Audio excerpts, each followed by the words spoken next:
정치권 추석 민심을 잡기 위해 총력전을 펼치고 있습니다.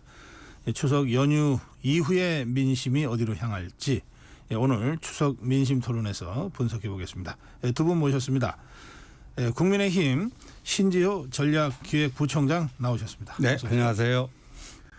전 더불어민주당 김형주 의원 나오셨습니다. 네, 반갑습니다. 네. 추석 당일인데 이렇게 나와주셔서 고맙습니다. 우리 시청자들께 짧게 덕담 한 말씀씩 좀 해주시겠어요? 신지호 부총장님. 예, 아프지 말자는 그 얘기들이 많이 도는데 무탈한 추석 연휴가 됐으면 합니다. 네, 김형주 전 의원님. 네, 넉넉하고 풍요로운 또 정말 무탈한 그런 추석 한가위가 되시기를 기원합니다. 네, 이 연휴 때가 되면 정치인들은 사실 더 바쁘더라고요. 예, 민심 청취하느라고. 두 분은 어떤 민심을 주로 들으셨습니까, 김영주 의원님? 글쎄요, 뭐 오히려 대표적으로는 뭐 정치 이야기는 꺼내지로 마라. 그래요? 쳐다보기도 싫다. 이쪽 저쪽 다 싫다. 뭐 그런 부분이고 뭐. 우리끼리라도 좀 행복하게 살자. 뭐 이렇게 이런 얘기들이 많았던 것 같습니다. 네. 자리에 앉아 있기 좀 힘드셨겠네.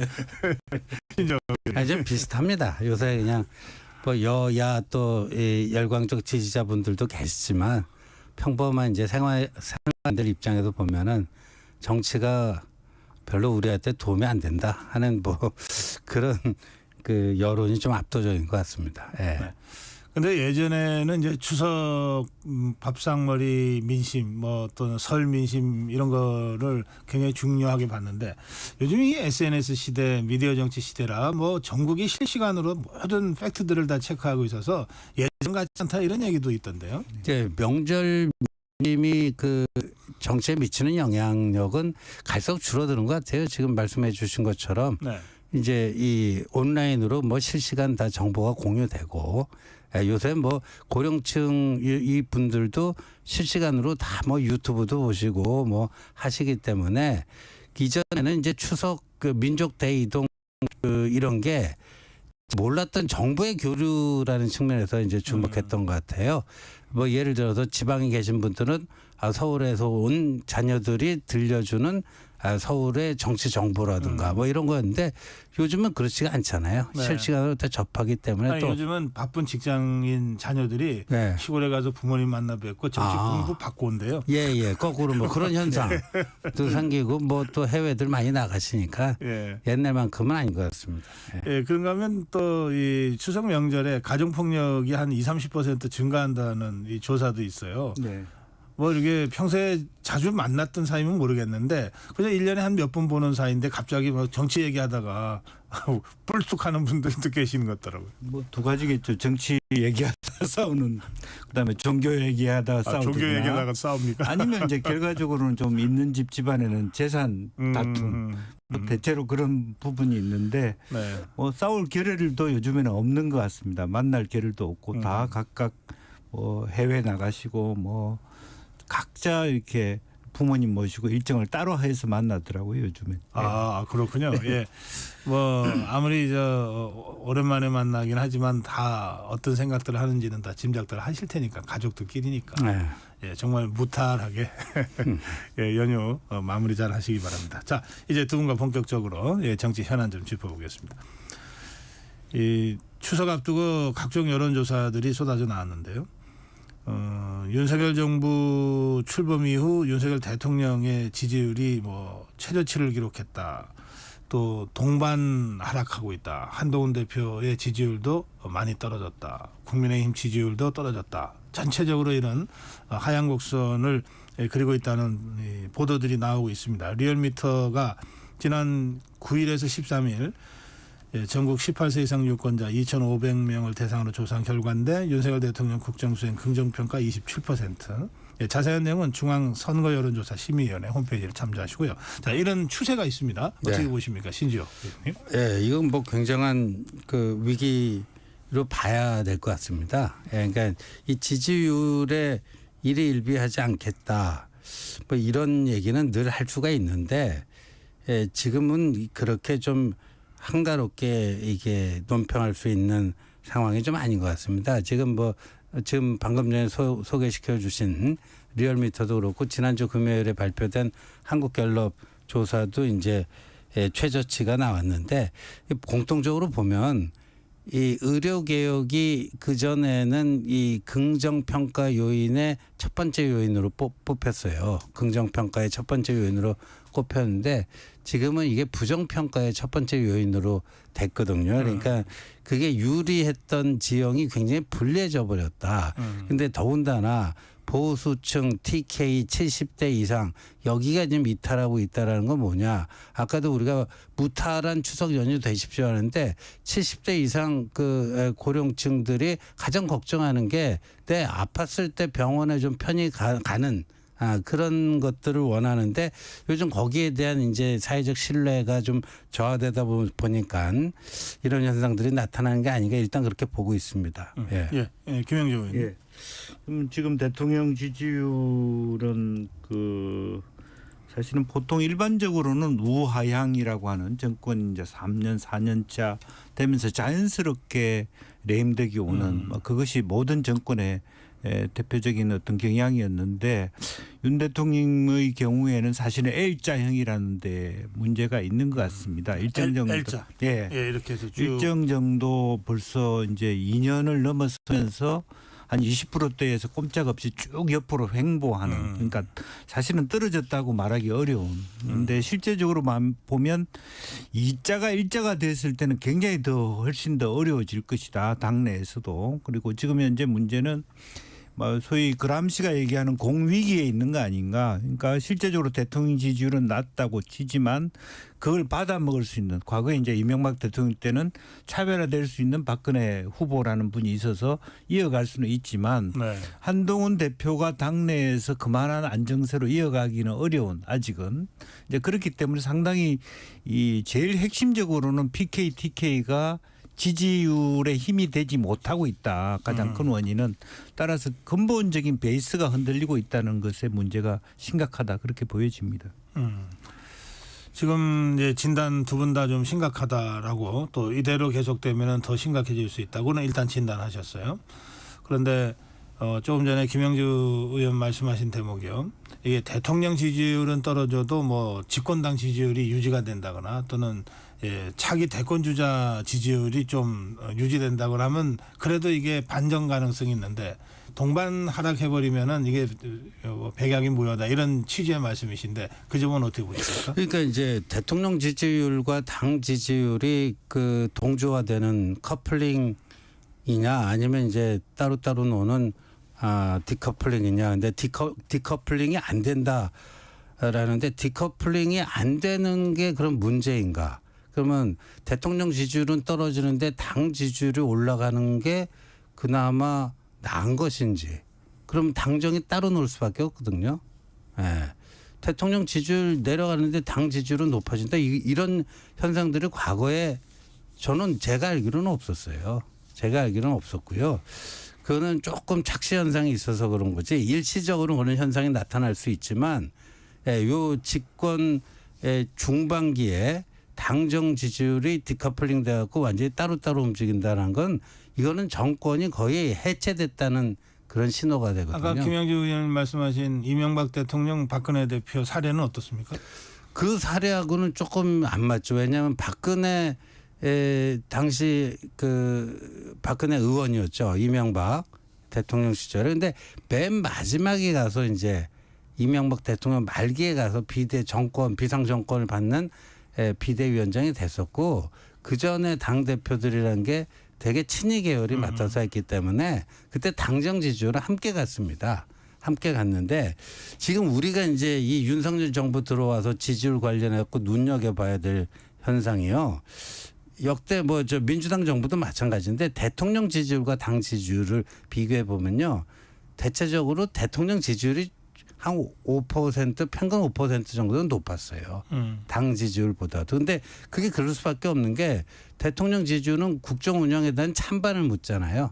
근데 당 지지율은 여러 정당 중에 어느 정당을 지지하느냐 이렇게 묻다 보니까 대체적으로 대통령 지지율이 당 지지율보다 좀 높게 나왔습니다. 그리고 그것이 대통령이 당을 이끌고 나갈 수 있는 동력이 됐었습니다. 예. 근데 지금 이제 윤 정부 들어와서 얼마 전부터 나타나는 현상이 이게 당 지지율을 하회하는 대통령 지지율 이게 고착화되고 있어요. 예. 그러다 보니까 이 당을 이끌어 나갈 수 있는 동력이나 이런 것도 오히려 거기서 좀 줄어드는 게 아니냐. 저는 좀 그 점을 좀 유심히 보고 있습니다. 예. 제가 한 말씀만 예, 드리고 그러시죠. 싶은 것은 그러면 정말 지금 당정이 커플링 돼 있느냐 이게 해계한 게 그런 거죠. 실제적으로는 지지율은 같이 떨어지고 있는데 당정은 엇박자를 맞고 있다는 거죠. 실제적으로. 그러니까 실질적인 당정이 커플링이 돼 있어서 한 방향 정렬이 돼 있으면 그나마 괜찮은데 지지율은 같이 떨어지고 있는데 당정은 엇박자를 맞고 있다. 사실 의료 대회에서 가장 이제 다른 분들이 대상자들이나 고연령층들이 답답해하는 부분은 사실은 커플링이 안 돼서 생기는 이 문제거든요. 네. 그러니까 의견은 디커플링 됐는데 그래서 커플링으로 같이 떨어지는 이 현상을 어떻게 당에서 소화해낼 것이냐. 네. 그런 부분이 제일 지금 큰 문제라고 봅니다. 그러니까 우리가 생각할 때는 당정이 엇박자예요. 예를 들면 25년 뭐 정원할 수 있다고 한동훈 대표가 말하면 뭐 저희 총리께서도 뭐 그런 일은 절대 없다. 혹은 대통령실에도 마찬가지로 그런 일이 있을 수 없다라고 하고 이제 그런 부분들이 계속 이어지면서 사실은 뭐 한동훈 대표가 뭔가 점프할 수 있는 기회를 이 대통령실이 주지 않는 이 상황에서 둘 다 같이 떨어지고 있다는 것이죠. 예. 지금 말씀하신 부분은 이제 당 차원에서 보면은 또 여러 가지 그 대안 모색이 가능한 대목이 있으니까 그거는 잠시 후에 본격적으로 다시 다뤄보기로 하고요. 우선 대통령 지지율 관련해서 그러면 뭔가 이 대통령이나 대통령실 또 윤석열 정부 한덕수 총리 이하 국무위원들이 이 지지율 이거 이대로 그냥 가서는 안 된다. 뭐 일희일비 하지 않겠다고 그냥 그런 자세만으로 이 떨어지는 지지율을 그냥 방치할 수는 없다. 뭐 되게 이런 생각을 하지 않겠어요? 어떤 모습들로 지금 보십니까? 아니 그러니까 얼마 전에 예. 그 대통령실 핵심 참모가 우리 대통령께서는 지지율에 일희일비하지 않는다. 상남자 스타일이다. 멋지지 않느냐. 이런 얘기를 했다라고 이제 보도가 되고 있는데 굉장히 저는 이건 위험한 멘트다. 굉장히 위험한 멘트다. 이렇게 보고 있습니다. 쉽게 얘기해서요. 아니 미스 코리아가 나는 미모 평가에 신경 쓰지 않겠다. 예, 그 미스터 트롯이 나는 뭐 그 내 가창력에 대한 평가에 나는 일희일비하지 않겠다.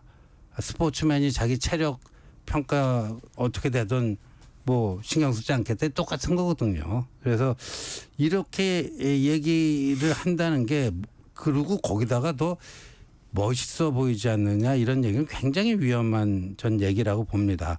그리고 역대 대통령들이 보면요.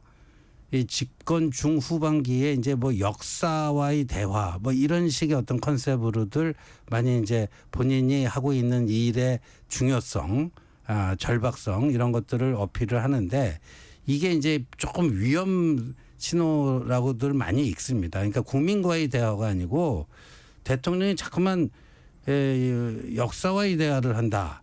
이런 것들이 좀 그런데 그래서 저는 이 윤석열 정부가 내건 3대 개혁 플러스 이제 의료개혁까지 추가돼서 4대 개혁의 방향 또 지금 이 정권에도 반드시 했으면 하는 그 절박함 이런 것들은 다 동의를 하는데 이 의료개혁만 하더라도 이제 국민과 함께하는 개혁이 됐었어야 되는데 그런 점들이 좀 많이 아쉽다. 그렇다면 어떤 점에서 좀 부족하고 국민들에게 그런 만족감을 안겨주지 못했는지 반개혁 세력 탓만 할 게 아니라 왜 처음에는 의정 갈등이 있으면은 그래도 대체적으로 국민들이 정부 쪽에도 힘을 실어줬는데 요즘은 아니잖아요. 그렇다고 의료계에 뭐 힘을 실어주는 것도 아니고 뭐 이런 거다 보니까 왜 국민들과 함께하는 그런 개혁이 되지 못하는지 여기 면밀하게 좀 살펴봐야 된다고 봅니다. 그런가 하면 이제 이런 관점의 그 지적도 있습니다. 뭔가 개혁을 윤석열 대통령이 연일 이제 개혁을 지금 메시지로 내고 있는데 개혁을 하다 보면 그 저항 세력이 있기 마련이고 그러니까 윤석열 대통령이나 여권 입장에서는 그 여러 개혁에 대한 저항 세력이 있고 더불어민주당 야권이 이 개혁을 자초시키려고 한다. 이제 이런 인식 아닙니까? 이제 그런 인식에서 보면 집권당이 더 열심히 그 개혁을 자초시키려고 저항하는 야당과 싸워줘야 되는데 이 국민의힘이 제대로 그런 의미에서 전투력을 발휘하지 못한다. 그러다 보니까 한덕수 총리 이하 장관들이 나서서 국회에서 연일 이 야당 의원들과 공방을 벌이는 이런 양상이 벌어지고 있지 않냐. 네. 이런 식의 그 이 해석과 주장들이 있는 것 같습니다. 그 부분은 어떻게 보십니까? 김영준 그러니까 이제 의원님. 이런 시점에서는 사실은 개혁을 하려면 아까도 전반적으로 보면 대통령 지지율이 좀 있어야 되고 그래서 집권 초에 하는 거 아닙니까? 그렇죠. 예. 개혁에 말하자면 동조 세력들이 있어야지 그 힘으로 대통령 혼자 개혁해서 될 수는 없으니까 조금 우리 편과 적을 좀 어느 정도는 갈라치기 하면서 들어가는 전략이 필요한데 실제로 워딩 자체가 맞자면 저항하는 세력 모두가 반개혁 세력이라고 얘기를 하기 시작하면 여러 개 전체를 적을 두고 싸울 수는 없지 않습니까 사실은. 예. 그러다 보니까 정치권에 있는 당은 사실은 민심에 가까워지니까 결국 현장에 불만들이 있으니까 자꾸 어려게하고 소통을 하려고 하다 보니까 대통령실하고 입장이 달라지는 거죠. 방금 우리 고행크께서 말씀하신 것처럼 예. 딱 그런 지점에 가게 돼 있는 아하, 겁니다. 예. 그러니까 당은 현실로 돌아보면서 시장에 추석 때 돌아다닐 수도 없거든요. 뭐 보건소도 갈 수도 없고 사실 민망하다는 거고. 그러니까 대통령실이 좀 그걸 현장에서 겪는 자기 지역 당협위원장이나 국회의원들 입장도 헤아리면서 가야 되는데 아하. 어느 순간 대통령께서 개혁, 정의, 과학 이런 워딩을 본인이 차지해 버렸어요. 그러니까 다른 여러 개한테도 더 과학적인 데이터 갖고 오면 이야기해 주겠다. 그 말의 뜻은 나는 과학적이고 당신네들은 과학적이지 않아. 이런 독선이 숨어 있는 것 같다는 거죠. 그런 상황에서는 테이블에 앉기 어렵다. 그러니까 한동훈 대표가 그 얘기 자체를 다 없애버리자 여기까지 나오셨다고 봐요. 그래서 지금 저는 이제 한동훈 대표가 매우 안타까운 것이 실제로 뭔가 이렇게 추석 전에 그런 좀 서로 간의 부드러운 분위기를 만드는 것 자체를 계속 브레이크를 대통령실이 걸어온 것이 있어서 가성비를 높게 가질 수 없는 네. 이제 한계에 갇혀 있는 거 아닌가 그렇게 보여져요. 근데 저는 이제 당정 간에 조금 엇박자도 그것도 문제가 되지만요. 최근에 보면은 이 지난주 금요일에 의료 8개 단체가 지금 여야 의정 사자협의체 참여는 시기상조다 그런 입장문을 내지 않았습니까? 근데 그 바로 전날 목요일이에요. 목요일 아침에 대통령실의 장상윤 사회수석 이 의료개혁 담당 수석 아닙니까? 한 라디오 방송 인터뷰에서 2025년 정원 건드리는 문제와 관련해서 자신은 반대하지만 논의는 가능할 수 있다. 이렇게 얘기를 했습니다. 그런데 오후 1시에 열린 고위당정협의회 이거는요. 여야 의정 사자협의체를 더 성사시키기 위해서 당정이 좀 의기투합해보자. 그런 취지에서 만들어진 자리였어요. 그게 한덕수 총리하고 한동훈 대표. 예, 거기서 좀 충돌이 있었는데 근데 이제 그게 한 충돌 측면도 있지만 거기서 한덕수 총리가 2025년 정원 논의하는 것 자체가 절대 불가하다. 그러니까 아침절에는 대통령 사회수석이 반대하지만 논의는 가능하다. 근데 오후 1시에 총리는 논의 자체가 절대 불가다. 그러니까 당정 엇박자도 문제지만 이 정부에서 이게 일관된 그 입장이 있는 건지 없는 건지. 그러니까 저희들이 이제 당에서 움직이면서 그런 것들이 헷갈릴 때가 좀 있습니다. 저는 여기서 한마디만 추범하고 싶은 것은 의정 갈등에 있어서는 한동훈 대표가 너무 여야 의정에 있어서 야를 소외시키는 거 아니냐. 그러므로 인해서 야가 오히려 여에 좀 방해 요소가 되는 결과적으로. 예를 들어서 제가 말씀드리고 싶은 것은 어렵사리 국회 여야가 들어왔으면 국회 보건복지위원회 뭐 김미애 의원이라든지 간사라든지 본인이 아닌 어떤 그다음에 민주당의 어떤 뭐 보건복지위원이라든지 이렇게 한덕수 총리가 개인적으로 말하자면 거부할 수 없는 체제를 만들어서 야도 같이 스크램 짜고 들어오게 만들어줘야 되는데 네.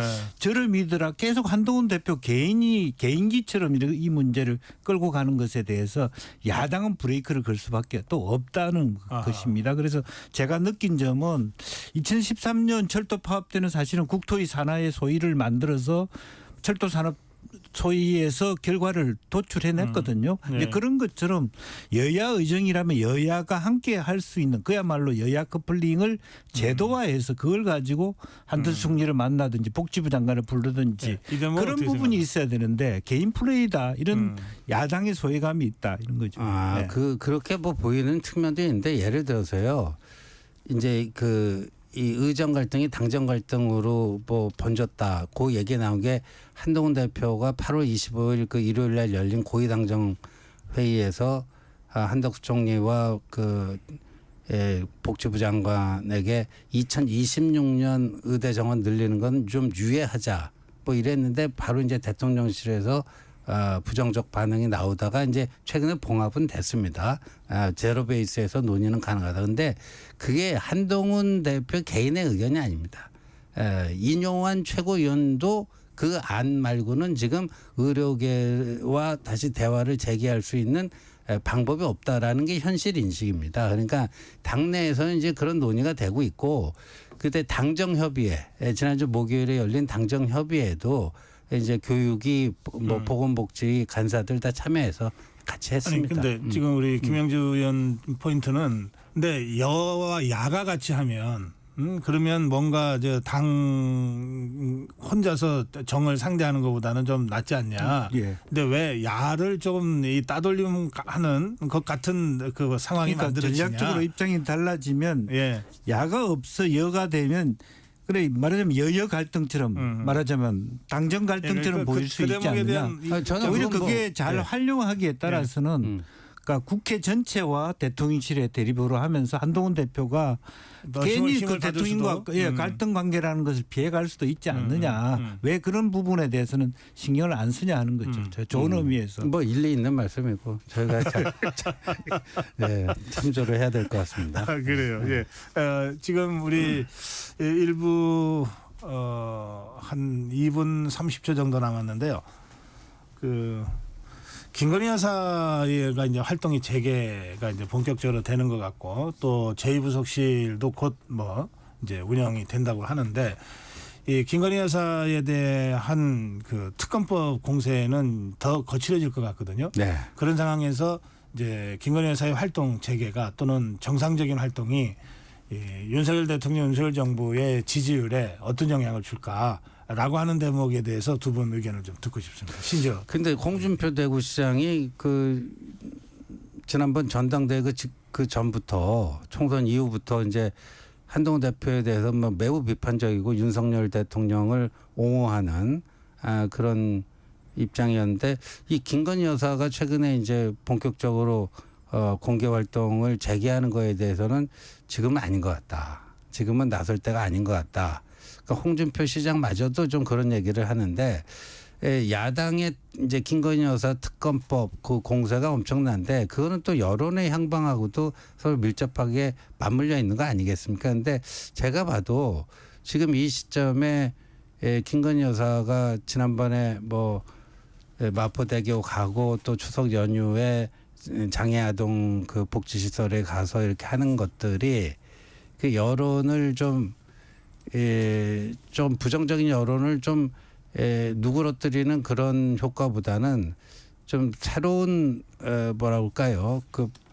일종의 거기에 대한 그 반발 심리를 좀 자극하는 그런 측면도 좀 있는 것 같습니다. 그래서 그래요. 좀 예, 김영주 의원님. 네.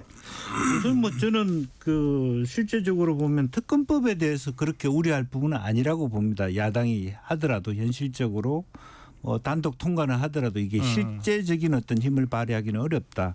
그게 중요한 요인은 되지는 않을 것이다. 네. 왜냐하면 이탈표가 그렇게 없을 것이라고 보기 때문에요. 그렇지만 저 마포대교를 가서 말씀하시고 행동하시는 것에 대한 국민들의 저항은 좀 큰 것 같습니다.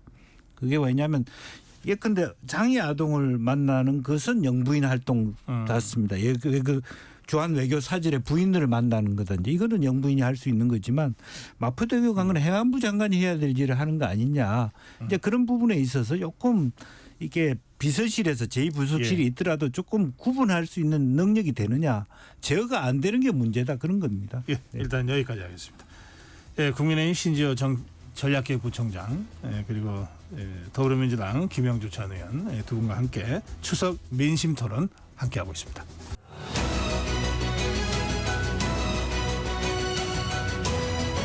네, KBS 라디오 전격 시사 추석 특집으로 추석 민심 토론 진행하고 있습니다. 추석 민심 토론을 위해서 국민의힘 신지호 전략기획부총장 그리고 더불어민주당 김영주 전 의원 나와 계십니다. 자, 이번에는 이제 여야당을 좀 짚어봐야 되겠습니다. 우선 여당부터 좀 짚어볼까요? 그런데 그 전에 두 분께 그냥 가벼운 질문입니다. 누가 더 잘하는 것 같습니까? 한동훈, 이재명 두 대표 중에. 먼저 얘기하시죠. 글쎄 저는 솔직히 뭐 누가 더 잘한다고 말하기는 어렵다고 봅니다. 아, 그래요? 다만 예. 반대급부적으로 이재명 대표가 현재는 여당이 못하다 보니까 한동훈 대표는 거기에 대한 피해를 입고 있고 이재명 대표는 거기에 대한 반사 이익을 얻고 있다. 국민들이 둘 다 잘하고 있다. 그렇게 생각하지는 않을 것 같아요. 아하, 예. 예. 그래서 점수가 왜냐하면 한동훈 대표는 결과를 낸 게 없다. 그렇게 보고요. 이재명 대표도 역시 마찬가지입니다. 뭔가 이렇게 중도 확장을 한다고는 하나 검투세라든지 뭐 하나도 1인 단일 정당처럼 얘기하지만 사실은 진성준 의원을 넘어서지를 못하고 있고 그렇군요. 그런데 적어도 어쨌든 적어도 이건 금투세에 관한 한. 네, 예. 이건 결국 이재명 대표가 보고 있는 거 아닌가. 국민 머릿속에서의 조사 결과로는 그렇게 보여집니다.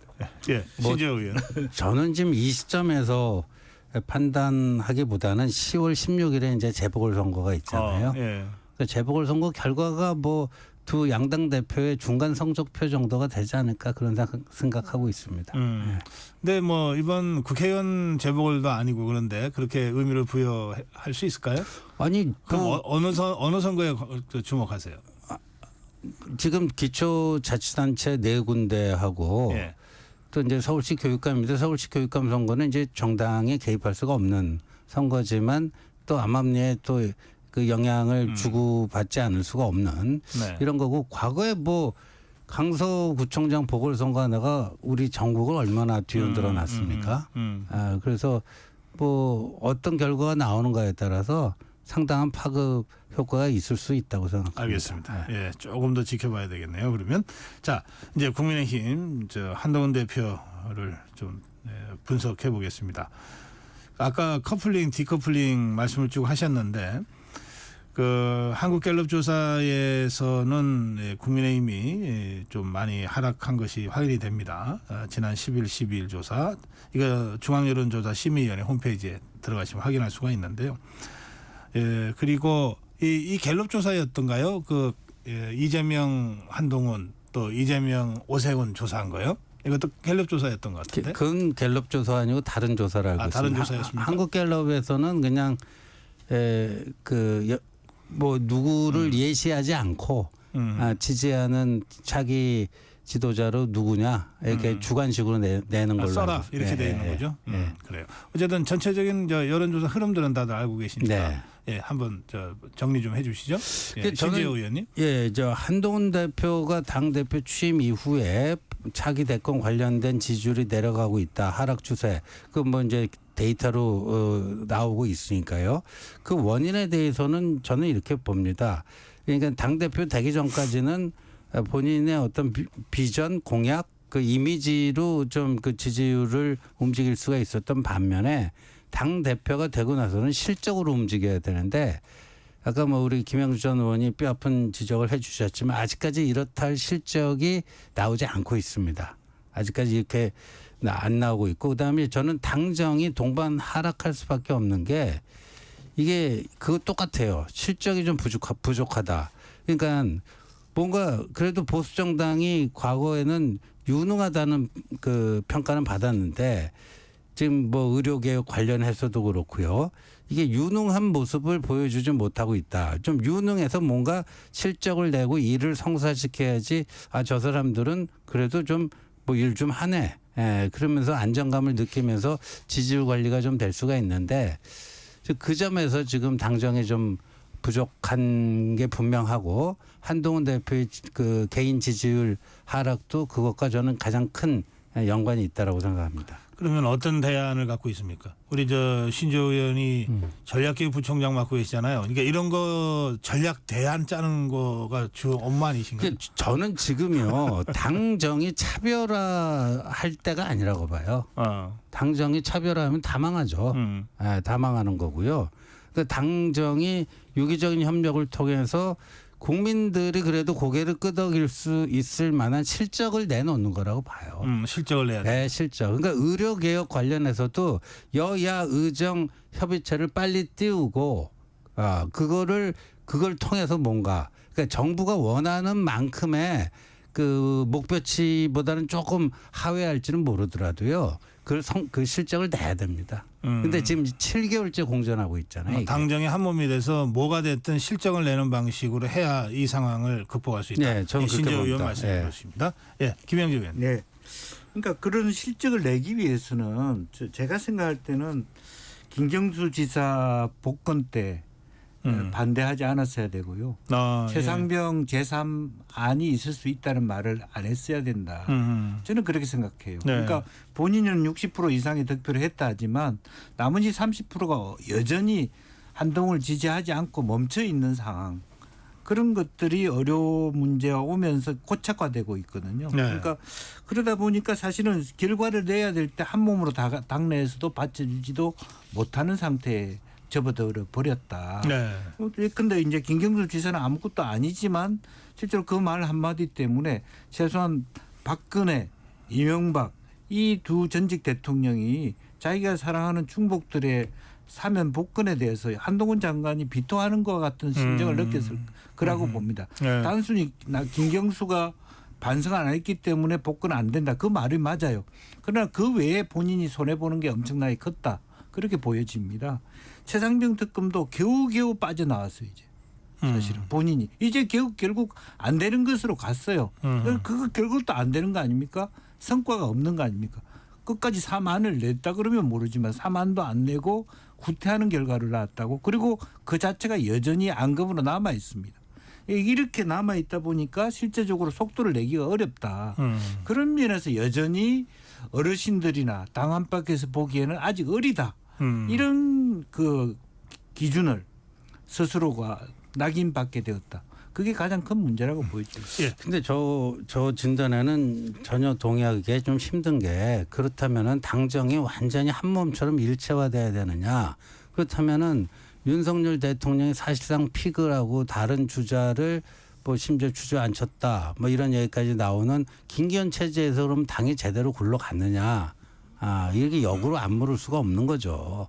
그러니까 물론 이제 인간이다 보니까 이 문제에서 나에게 엇박자를 냈던 사람이 그러니까 김경수 복권 문제에서 나하고 엇박자를 냈던 사람이 또 의료 문제에서 뭐라고 하니까 김경수 때 엇박자 났던 게 영향을 미친다. 인간 세계에서는 있을 수 있는 일이지만 대통령이 그런 식으로 국정 운영을 하면은 안 된다고 저는 생각을 해요. 그러니까 이게 적어도 수평적 그 당정 관계의 필요성에 대해서는 국민 대다수가 어떤 정권이든 그건 바라는 바였던 거고요.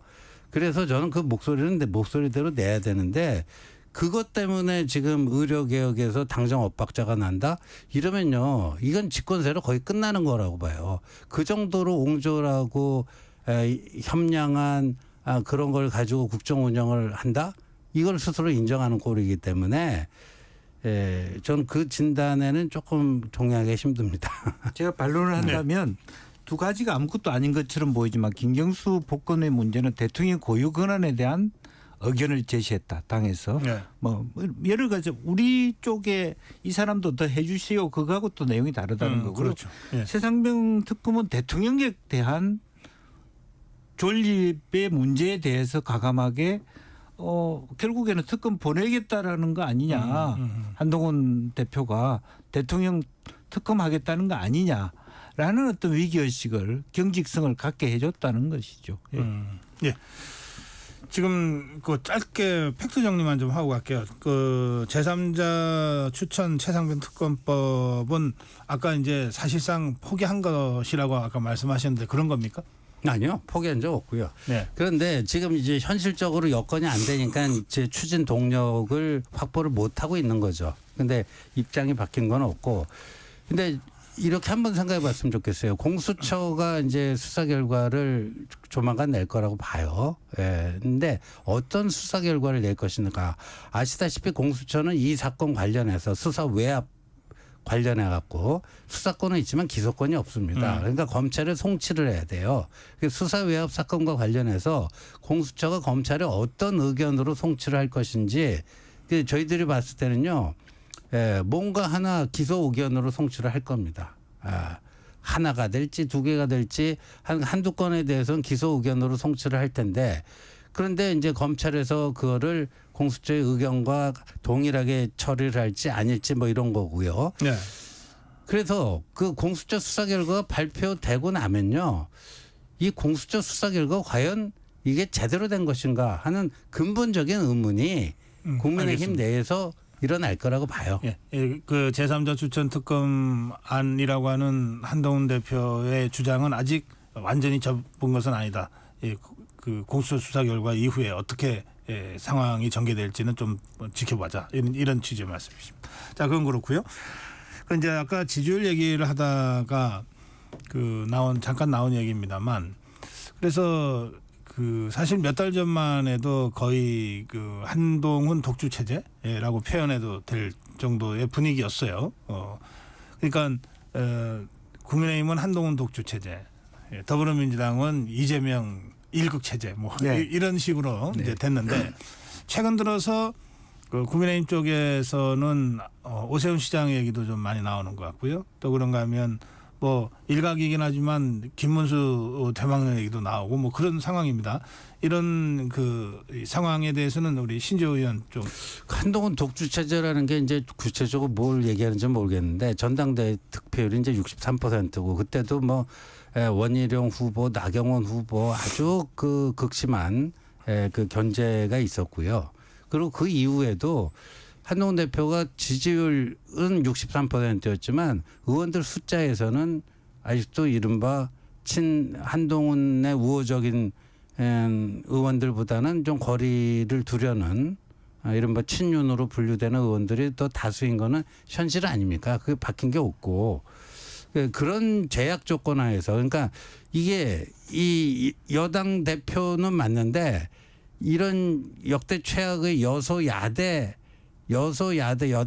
최악의 여소야대 국회의 집권당 대표고 거기다 원외고 집권당 내에서의 의원들 분포에 있어서도 지금까지는 소수파고 이게 이제 한동훈에게 주어진 조건입니다. 당대표 되면서 주어진 조건이에요. 이거를 이제 하나 둘씩 극복이랄까 완화시켜 나가면서 자신의 영역 리더십 뭐 이런 것들을 넓혀 나가는 게 이제 숙제고 그래서 지금 그 노력 중인데 아직 가시적인 성과는 안 나오고 있다. 그런데 그런 상황이다 보니까 또 이제 오세훈 후보라든가 이런 후보들도 주목받을 수 있고 저는 그거는 굉장히 좋게 봅니다. 선의의 정책 경쟁이 될 수 있다고 보고요. 오히려 이재명 일극 체제와 대비될 수 있는 민주적 다양성이 있는 정당임을 보여주는 거기 때문에 바람직하게 생각합니다. 네, 이 대목 어떻게 보세요, 김영기 의원? 저는 다음 대선에 한동훈도 없고 이재명도 없는 대선이 될 수 있다 그렇게 생각이 듭니다. 물론 뭐 될 수도 둘 다 후보가 될 수도 있는 거죠. 그런데 예. 그래가지고 아시다시피 지난 그 국민의힘 전당대회는 원희룡 나경원이가 그렇게 20년 정치를 했는데 그렇게 내용이 없나 이런 느낌을 갖게 해서 저뿐만 아니라 국민들이 그러다 보니까 사실은 한동훈 그다음에 생각나는 사람이 원희룡 나경원이 아니고 오세훈이 돼버렸어요. 아하. 그다음에 홍준표 시장님이 있을 수 있죠. 그런데 여전히 좀 고령이라고 하는 리스크가 있지 않겠냐. 사람들이 이제 그렇게 생각하다 보니까 저도 우연히 지난번에 서울시 들렀다 김병민 부시장 만나갖고 저도 뭐 전직 부시장입니다 합니다만은 제가 그런 얘기했어요. 니네한테 기회 온다. 뭐 누가 될지는 모르지만 한동훈 일방체제가 될 것 같지는 않다. 이제 그런 느낌이 있었고 그래서 최근에 우리 진수희 전 장관님이 진수희 의원님이 서울시의 복지재단의 이사장으로 네. 갔어요. 제가 제 말을 듣고 그러지는 않았겠습니다만은 제가 그런 얘기를 했거든요.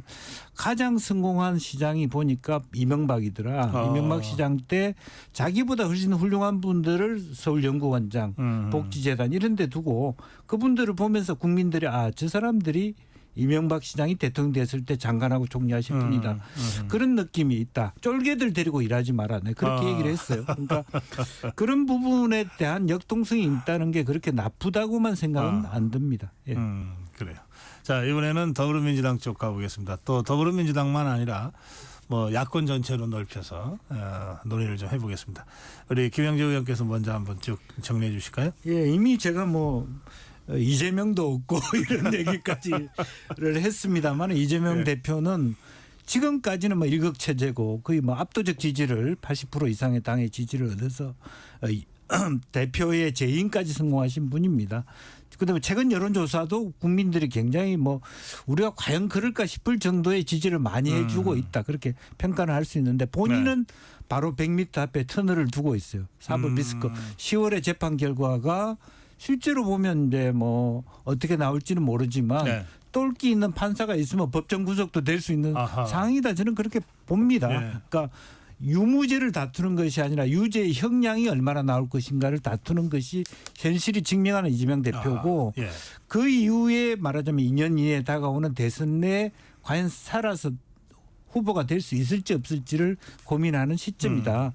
그렇기 때문에 자연스럽게 9월이 넘어오면서 김부겸 전 총리나 김동연 지사가 자기 발언하기 시작했다. 그러니까 김동연 지사는 예를 들면 뭐 25만 원 부분에 얘기를 했다면 김부겸 전 총리는 계엄에 대해서 이러지 말라. 어떤 내용이 어떻든 간에 자기 목소리를 냈다라는 의미에서 더군다나 차기적으로 보면 김경수 전 지사도 나와 있다는 부분이 최근에 이재명 대표가 문재인 전 대통령을 찾아갈 수밖에 없었던 그런 일이고 또 10월 재보궐에 영광 곡성에서 민주당이 둘 다 만약에 주국혁신당에 내주거나 무소속에 넘어갔을 때 이재명 대표 리스크가 굉장히 현실화되는 것을 보여주는 것이라서 본인은 굉장히 그건 피하고 싶은 부분일 것이라고 보여집니다. 그 영광하고 곡성인가요? 네. 그 실제로 조혁당이 이길 가능성이 좀 있습니까? 뭐 후보에 따라서는 왜냐하면 거기는 호남 분들은 뭐 TK도 영남 마찬가지지만 무소속을 뽑은 이유는 이놈이나 저놈이나 마지막에는 우리 편이다는 생각을 갖기 때문에 아마 박지원 의원이나 이런 분들은 그걸 막으려고 할 거예요. 그쪽으로 뚝이 터지는 걸. 그런데 그분들은 보기에는 무소속까지 포함해서 그놈이라고 생각하기 때문에 후보가 어떠냐에 따라서 달려 있는 문제라고 보여집니다. 네, 신재호 의원님. 저는 최근에 이제 이재명 대표 행보를 보면은 10월 1심 선고 이후를 다 대비하는 사전 포석을 쭉 깔고 있다. 뭐 이렇게 보는데 두 가지 사건이에요. 하나는 이제 문재인 대통령과의 연대를 강화하잖아요. 그건 이제 최근에 이제 문재인 대통령 일가에 대한 수사가 뭐 강화되면서 뭐 당내 뭐 그 대책위원회도 만들고 뭐 친문 친명이 뭐 의기투합해갖고 지금 그 싸우자 뭐 이런 건데 근데 이전에 뭐 김정숙 여사 뭐 타지마을 뭐 그 문제라든가 그때 수사할 때는 뭐 이렇게까지 적극적으로 나서지를 않았거든요. 그래서 이게 결국은 뭐냐 본인이 1심에서 안 좋은 판결을 받았을 때 그때 지금 이제 문재인 대통령과 스크럼 짜고 같이 싸워준다고 지금 이게 스크럼을 짜놔야지 그때 가서 본인의 흔들림 이랄까 이런 것들을 좀 줄일 수 있다. 그런 측면이 좀 있다. 당내 균열을 사전에 좀 예방하고자 하는 그런 포석이 좀 깔려 있다라고 보고요. 그다음 최근에 이제 섀도우 캐비넷 뭐 얘기가 나오더라고요. 섀도우 캐비넷. 그 뭐 섀도우 캐비넷 지시를 했다는 식의 보도가 있었어요. 근데 이게 섀도우 캐비넷은요. 이게 의원 내각제에서나 하는 거지 대통령 중심제에서는 별 의미가 없고 더군다나 지금 대선이 2년 반이나 남았잖아요. 2년 반이나 남았는데 섀도우 캐비넷을 만든다는 게 좀 약간 뜬금없기도 하고 그런데 왜 이 시점에서 섀도우 캐비넷 얘기를 꺼냈는가? 나는 1심 판결 결과와 무관하게 무조건 대선 출마한다는 의지의 표현이라고 봐요. 그러니까 나는 무조건 간다. 대선 출마한다. 그러니까 1심 결과가 어떻게 나오든 흔들림 없이 간다. 그런 의미에서 나는 섀도우 캐비넷도 이렇게 지금 벌써 준비하고 있다. 뭐 이거가 될 것 같고요. 그런데 이게 결국은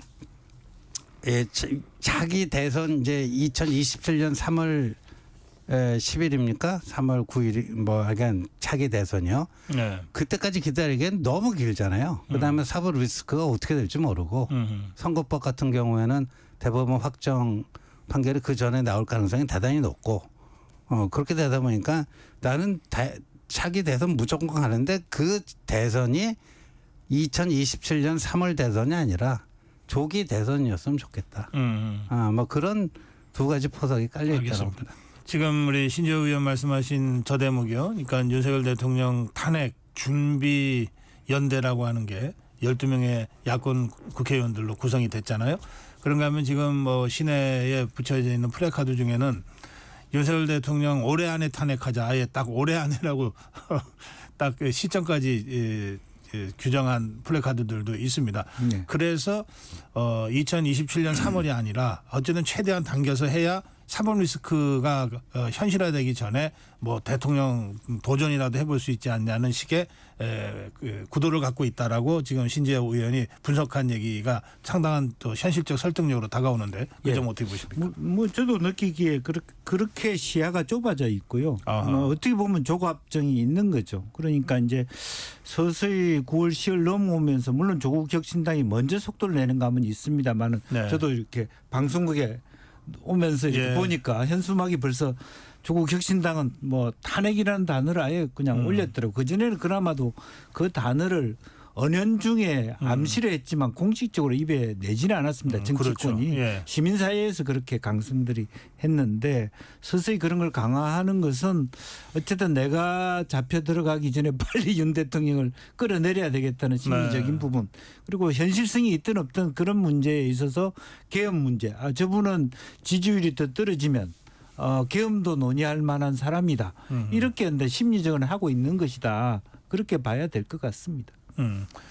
근데 그게 뭐 주관적인 희망 뭐 열망을 할 수는 있지만 이게 정치 현실화되는 건 좀 다른 문제 아닙니까? 그 점은 어떻게 보십니까? 김영주 의원님. 현실적으로 뭐 계엄 문제는 뭐 거의 불가능한 또는 문제. 탄핵 문제. 탄핵 문제도 예. 마찬가지일 것이라고 봅니다. 다만 이제 지금부터 이제 지지율이 20%에서 정말 더 떨어지면 그동안에 이제 여러 가지 법적 리스크가 즉 김건희 여사의 리스크가 최근에 뭐 도이치모터스 사건도 그렇고 네. 전반적으로 이것이 예컨대 뭐 어제 오늘 자꾸 뭐 장성철 소장도 무슨 녹취 이야기를 하고 그러면서 충분히 여러 가지 하나하나들이 쌓이면서 심리적인 어떤 그런 마지노선을 뛰어넘을 수도 있다고 보여집니다. 그러니까 네. 그게 뭐 올해 안에 혹은 10월 이전에 가시적으로 된다. 저는 그렇게 생각하지 않습니다. 그런데 과정 관리를 잘못하면 실제적으로 뭐 그런 부분에 대해서도 우리가 뭐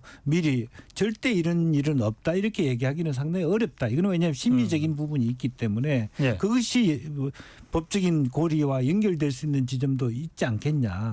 희망사항일지는 모르지만 네. 야권은 이렇게 생각할 것이다라고 보여집니다. 예. 근데 이제 이재명 조국 두 대표가요. 올해 늦가을 겨울을 2016년과 같은 어겐 2016을 머릿속에 그리고 있을 거라고 전 봐요. 예. 그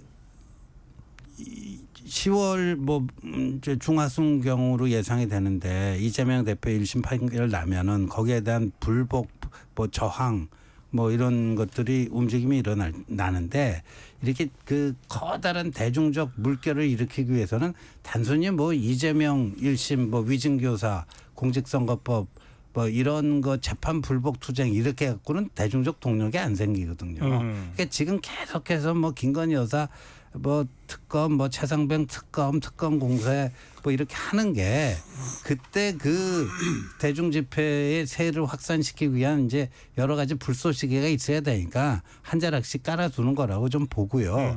그럼 계엄이라는 거를 왜 느닷없이 꺼냈을까? 그때 가서 또 써먹을 거예요. 이제 새가 좀 붙기 시작하면 이거 이렇게 우리 이런 것도 이제 윤석열 대통령이 계엄령 발동해갖고 다 진압할 수가 있다. 그러면서 그런 위기감을 고조시키기 위해서 미리 한 자락 깔아놨을 가능성이 상당히 있다. 저는 이렇게 보고요. 근데 그게 그렇게 되지 않도록 관리를 해야 되는 게 또 집권 세력의 과제 아니겠습니까? 예. 네. 근데 그럼 이제 지금 말씀하신 거기서 사실 뭐 8년 전 탄핵을 봐도 국회에서 탄핵 의결 200석 안 했으면은 뭐 헌재로 갈 이유가 없잖아요. 없죠. 지금 계속해서 대통령 제2요구권을 재표결 해도 200석을 가지고 막아내잖아요. 그러면 그 결국 이 문제는 뭐 대통령의 의지도 있지만 당의 의지 또 네. 지금 당을 이끌고 있는 한동훈 대표가 네. 어떤 경우에도 탄핵은 막겠다. 이탈자 없다. 네. 뭐 이런 의지가 확실하면 사실 야당에서도 이게 헛꿈 꿀 이유가 없는 예. 상황이거든요. 그 점은 어떻게 보세요? 그거 확실한 거죠. 예. 그 탄핵이라든가 뭐 여기에 대해서는 아주 똘똘 뭉쳐야 되는 겁니다. 그럼 혼연일체가 되고 네. 똘똘 뭉쳐야 되고 그래서 저는 이게 우리가 선후 경중이라는 게 굉장히 중요하잖아요. 저 정치 세계에서 선후 경중이 제일 또 중요하다고 생각하는데 지금 그 탄핵 그 공세 뭐 등등 있을 건데 그러니까 그 전에 다른 이슈에 대해서는 좀 유연하게 대응할 필요가 있어요. 지금 의정 갈등 문제를 놓고 당정이 이렇게까지 뭐 불필요하게 충돌하고 뭐 그걸 국민들에게 그 하루가 멀다 하고 노출시키고 뭐 해야 되는 문제인가. 그러니까 그때 예상되는 2조 세력의 그 무자병 공세에 대한 뭐를 방파제를 쌓기 위해서라도 그 전에 이 의정 갈등 문제 어느 정도 저는 일단락을 내야 된다고 봐요, 저는. 알겠습니다. 예, 시간 이제 마무리해야 될 시간이라서 짧게 우리 정치권 향후 전망도 좋고 좀 조언도 좋고 우리 김영주 의원께서. 예, 지금 여야가 막 달리고 있습니다. 대정부 질의도 국민을 보고 하는 것이 아니라 자기 당을 위해서 혹은 자기 당 대표를 방어하기 위해서 혹은 총리는 대통령 입장을 고수하기 위해서 이렇게 부딪히고 있습니다. 뭐 현장을 중심으로 또 국민을 중심으로 그야말로 진짜 민생이 너무 어렵습니다. 이번에도 여론조사상으로 의료 문제를 제외하고는 굉장히 두 번째가 다 민생과 경제 문제였습니다. 그리고 미국 대선을 바로 코앞에 두고 있지 않습니까? 이제 그런 면에서 조금 그 민주당도 스스로가 너무 이재명 리스크를 방어하는데 기여하지 말고 네. 다가오는 현실에 좀 더 착목해서 민생에 좀 기여하는 정치를 했으면 좋겠다는 생각을 합니다. 예, 신재 의원. 뭐 아까 한 얘기 네, 앞으로 향후 연말까지 굉장히 저는 요동치는 정국이 될 가능성이 높다 이렇게 보고요. 집권 세력이 이럴 때일수록 좀 냉정하게 선후 경중을 잘 가려서 일처리를 해나갔으면 합니다. 예, 추석 민심 토론이었습니다. 예, 국민의힘 신지호 전략기획부총장 그리고 더불어민주당 김영주 전 의원과 함께했습니다. 말씀 잘 들었습니다. 고맙습니다. 네, 감사합니다.